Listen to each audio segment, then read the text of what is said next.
Hello world. So I wanted to make a video just more geared towards anyone who's actually using LyX with Talon, and I wanted to just like share a couple of things about my workflow, all kind of interrelated but like jumbled up, just general tips. And in case it's helpful for anyone, or if anyone has questions, or if you see something that like interests you, then you can ask me about it further, or ask someone else in the community on Slack. So I just have my repository for the math stuff up right now, and I'll link to this in the description. On the repo, I linked to Mike Roberts' work, or his original math, sorry, his original his MathFly repo, which is what I forked from. And he has a lot of helpful links, and he's been adding a lot to that, so that's definitely something to check out. Um, if you're using his repo or even my repo, the main file you'll probably interact with if you're using LyX is lyx.talon, and this is where like a lot of the main commands are for that you'll be using with LyX. And then another one is textmath.py, which is where a lot of the commands that map straight to like text, like LaTeX commands are. And so you'll probably have to add to this dictionary if you find like a LaTeX command that you need to add. I've added two other files, which is one is like for linear algebra, like so stuff specific to linear algebra, so like row operations for matrices and stuff like that. And then another one is like stuff that helps me take notes, just when I'm like taking notes in math. And I showed my linear algebra notes in another video. And then I've one new thing I've added is just the LyX template that I've been using for all my work, and I'll show you what that is. So for all my work, I usually just start with an empty LyX template, and I just keep this saved in one place. It's really bare bones. It looks like this, literally just like my first name on the page, and then the next pages are like formatted nicely. So this is like my linear algebra notes that are using that template, and you'll get the header, and it will automatically fill in the title of whatever heading you're using right now. So it's really nice, and it's easy to customize with LyX. You can just go to document settings and modify the LaTeX preamble here. So you can throw in your name, if you're like in school, your student number and stuff like that, and add any like customization you want to the LaTeX. So that was just what I want to show you in terms of the template I always use. The other thing I just want to show you was like just generally what is possible with LyX and like the documents you can generate. I have not had any trouble like so far with any sort of course material that I've encountered. So I've gone through like initial courses on calculus and linear algebra. That's been fine. You can see a lot of the notation here that I'm just like scrolling through, and I kind of went through a few examples of like dictating this sort of stuff on my other Talon video.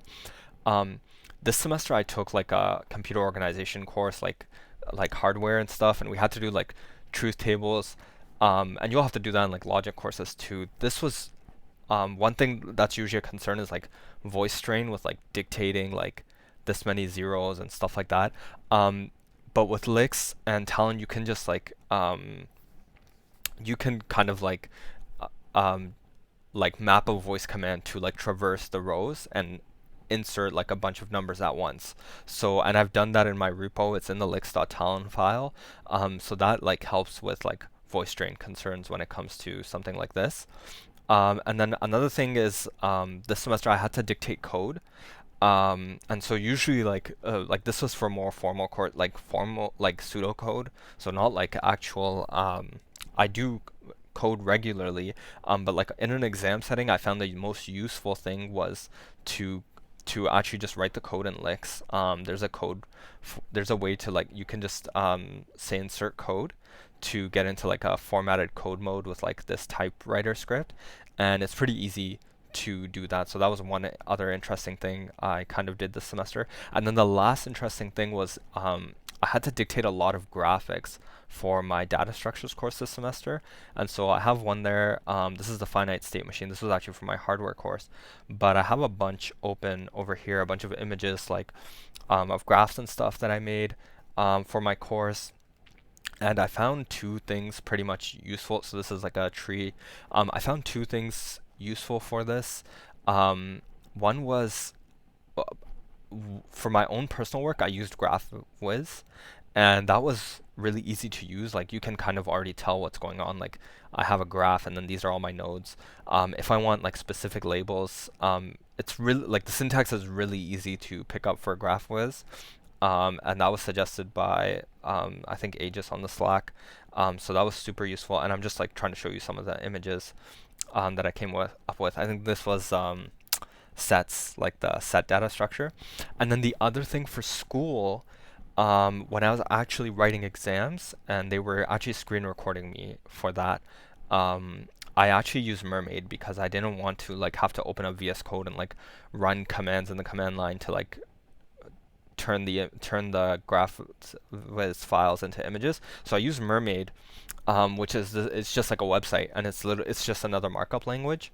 Um, and so this you can see this like 12 days ago, I think from my exam that I had for the data structures course, and like it's pretty easy to read.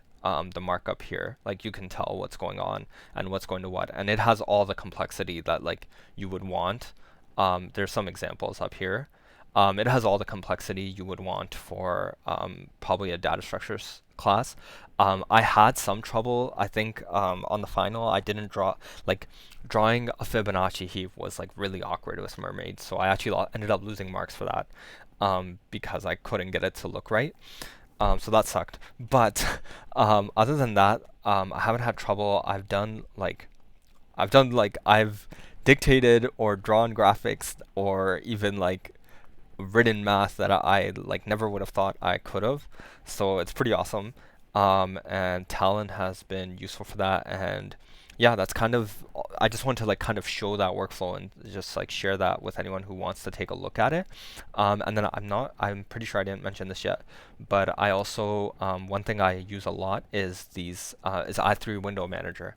So I'm on Ubuntu and I'm using i3WM, and it does a lot of things for me, like the window tiling and everything. But one thing that's super useful is like the ports, like the workspaces, because I can just like keep like certain like windows, all like the windows for one project and like one workspace and like another port and another port, and then I can scroll through them by saying like port 1, port 2, port 3, port 4.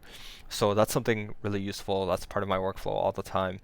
And yeah, I just wanted to share all of that. And in case anyone has questions, so hopefully this is helpful. And feel free to reach out on Slack.